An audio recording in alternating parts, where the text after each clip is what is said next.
literally everyone calls me Duke now. It's gotten extremely out of hand. A name's a name, but like I guess it's just like a coincidence. Thing about JMU, and I visited there twice actually. The campus is like crazy though. Coming off the highway, you just look to your left and you see the stadium. It just pops. And we're on campus now, and like it's just purple everywhere. Like, and purple's my favorite color. So I'm looking at this like, wow. And this is all like FCS stuff. This is like what they already have. We get in the building. This is my first impression of like coaches and whatnot. Coach Kuntz, D-line coach, he called me, let me know where he was. So I get out my seat, I walk over there to him, and like Coach Kuntz, he called me out. We had a conversation, and this is my first time meeting him. He's just a loving dude. He's kind of like a dad, honestly. He's man, if you want to commit, man, I'll take you right now. We need guys like you. Just looking at you now, man, I want to coach you, all of that, man. And so on my official visit, I met our quarterback, Alberto. He's a pretty cool dude. And one thing we had in common was we both had just came from App State. We were both pretty torn between the two, trying to figure out which school was better. And I remember talking to him in the locker room, and he's all like, I might just choose JMU. They got the academics, they're winning, they're gonna win the championship for sure. He was just talking about the love that he felt from JMU as well, where he didn't really feel it reciprocated on that level from App State. He kind of felt more like a pressure from them.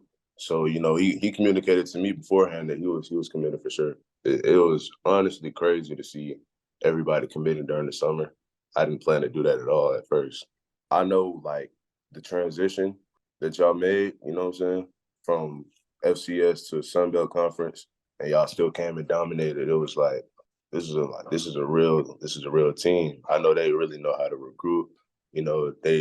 To do something like that, it takes a certain level of brotherhood for sure. Favorite high school memory. Honestly, I can say there were two really good memories. One of them was when we beat Tucker High School, because like I said, with those big name schools, there's so much doubt within our own community. And even after we beat them, they were still like, they gave y'all that game. It's just like, okay. But it was a 4-quarter game, and we stayed there and fought. I remember telling myself every drive, keep fighting, keep fighting, keep fighting, and we came out on top. And it's a certain level of pride that I had after that game, because I know I stayed in it. My second favorite memory, it was a All-Star game. It's a big thing in Georgia. They get like best juniors from all over the state. And I was chosen to come pass rush. Man, I was going against some highly recruited guys. It's pretty disheartening for a lot of people, pretty demoralizing. I walk in there, just eating breakfast with these guys. I'm looking at these guys, they're like 6'7", 6'8". Everybody got Power 5 offers. Everybody's D1 in the room. That week I just had to bet on myself. I had to bet on myself. I was in the backfield like crazy that game, man. It's just overcoming adversity. Those are the best memories, for sure. Historically, we're a losing team. My school it's not a football school. I go to an engineering school, but these guys I've known them since middle school. And it's just a certain bond I have with these guys. I could have easily transferred 20 minutes down the road to Cedar Grove. They're in the state championship every year. Their coaches was calling me saying, come play some real football. And I have to give it to my head coach. He doesn't go for anything. I told him about that. He's all on Cedar Grove's line, man. Stay away from my kids. You know what I'm saying?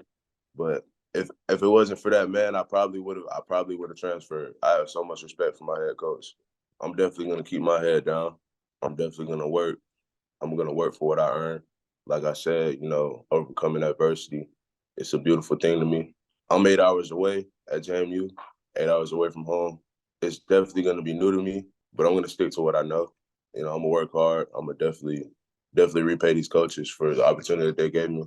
And to JMU Nation, I want to say, go Dukes.